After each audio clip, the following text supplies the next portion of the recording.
बीते शुक्रवार यानी 9 दिसंबर को एक शेयर ऐसा था जो लंबे अरसे के बाद चमका था। यानी इस शेयर में जबरदस्त तेजी देखने को मिली थी। इस तेजी का मानो निवेशकों को लंबे अरसे से इंतजार था। इंतजार हो भी क्यों ना, जब आप किसी शेयर में 1500 के लेवल से फंसे हो और वो शेयर गिरते गिरते 450 पर आ जाए तो आपका भी कलेजा मुंह को आ जाएगा। अब आप समझ ही गए होंगे कि हम कौन से शेयर की बात कर रहे हैं।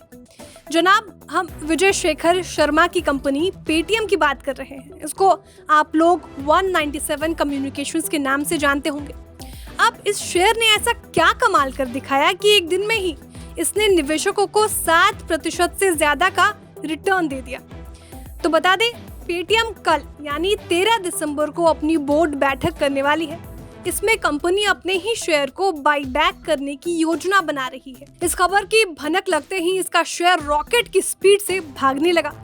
अब आज एक खबर आई जिसमें ये पता चला कि कंपनी आईपीओ से मिली रकम को अपने शेयरों को फिर से खरीदने यानी बाई बैक के लिए इस्तेमाल नहीं कर सकती।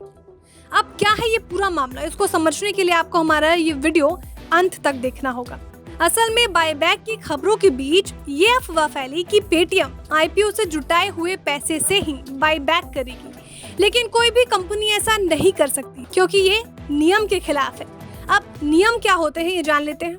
असल में कोई भी कंपनी आईपीओ से जुटाई गई रकम का इस्तेमाल केवल उस स्पेसिफिक ऑब्जेक्टिव के लिए कर सकती है जिसके लिए वो अपना इशू यानी आईपीओ लेकर के आई थी।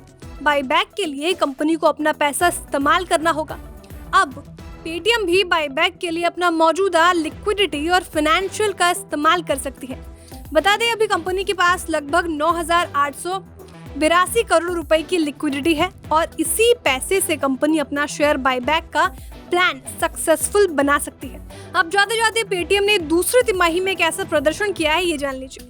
पेटीएम का रेवेन्यू 1,914 करोड़ का रहा है, जबकि ईयर ऑन ईयर बेसिस पर ग्रोथ 76% रही है। पेटीएम का कंट्रीब्यूशन प्रॉफिट 883 करोड़ रहा, जबकि ईयर ऑन ईयर बेसिस पर ग्रोथ 224% रही है। इस दौरान पेटीएम ने 7,313 करोड़ के लोन भी बांटे हैं। इसमें भी ईयर ऑन ईयर बेसिस पर ग्रोथ 482% रही है। और आखिर में पेटीएम के मर्चेंट सब्सक्रिप्शन पर भी नजर डाल लीजिए। पेटीएम का मर्चेंट सब्सक्रिप्शन बढ़कर 4.8 मिलियन हो गया है, जो पहले 3.5 मिलियन था। अब वो कौन कौन से ब्रोकरिंग हाउस हैं जो पेटीएम पर अपनी राय दे रहे हैं, इनसे भी आप लोग रूबरू हो जाइए।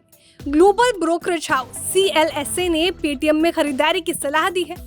CLSA ने 650 रुपए के टारगेट के साथ पेटीएम में निवेश की सलाह दी है। वहीं मॉर्गन स्टैनली ने भी पेटीएम में इक्वल वेट की रेटिंग दी है। मॉर्गन के मुताबिक पेटीएम का शेयर टारगेट 695 रुपए है।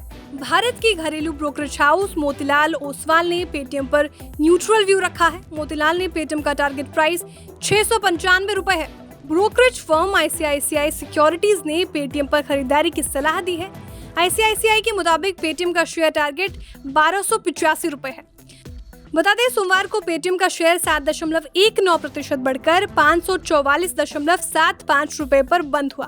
पेटीएम का 52 वीक हाई 1,680 है और 52 वीक लो 438.35 रुपए है। एक साल में पेटीएम का शेयर 64.97% गिरा है, यानी पेटीएम में निवेशकों का सिर्फ 35% पैसा ही बचा है। तो अब देखना होगा कि पेटीएम का शेयर बाईबैक और बोर्ड मीटिंग के बाद कैसे रिएक्ट करता है।